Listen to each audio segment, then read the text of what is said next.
বাড়ি তো মানুষের স্বপ্নের জায়গা থাকে। আমি অনেক বছর যাবৎ কিছু কিছু ছবি কালেকশন করতাম যে আমার বেডরুমটা এমন হবে, আমার ড্রয়িং রুমটা এমন হবে।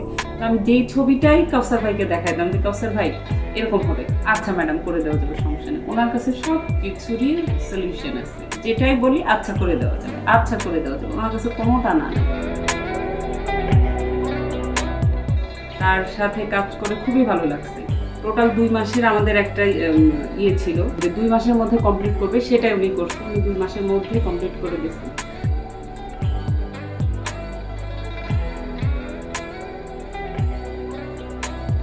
আর আমার একটা রিকোয়ারমেন্ট ছিল যে বাসায় কোনো মানে আয় সুদিং হবে, বাসাটা হবে শান্তি।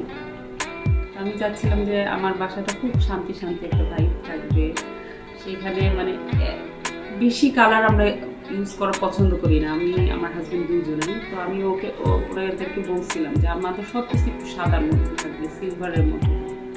উনি আমরা যেভাবে বলছি সেভাবেই রাখছে এবং সব কিছু মিলায় একদম সব কিছু আলহামদুলিল্লাহ 100-এ 100 হয়েছে। আমি খুব happy. Thank you ICD interior BD. যদি আমার বাসার ইন্টেরিয়র আপনাদের ভালো লেগে থাকে, আপনারা চাইলে আইসিডি ইন্টেরিয়র বিডির সাথে যোগাযোগ করতে পারেন। থ্যাংক ইউ কাউসার ভাই, আসলে আমার বাড়িটাকে আমার মনের মতো করে দেওয়ার জন্য। আমার ইচ্ছা যে আমাদের নেক্সট প্রজেক্টটা আবার আমরা কাউসার ভাইয়ের সাথেই করব, কারণ ওনার সব কিছুই আমার খুবই ভালো লাগছে। Thanks again.